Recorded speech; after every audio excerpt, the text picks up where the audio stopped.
పడమటి కనుమల నాసికులో నా తల్లి గోదావరి పుట్టిన ఇల్లు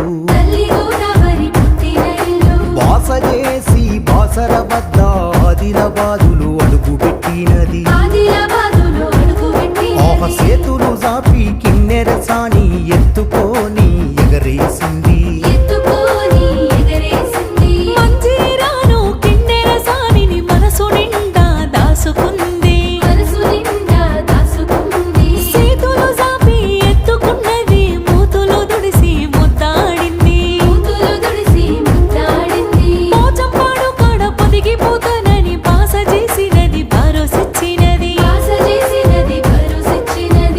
గంగమ్మకు దయరాలేదమ్మో గంటెడు నిలివలేదమ్మో గంగమ్మకు దయరాలేదమ్మో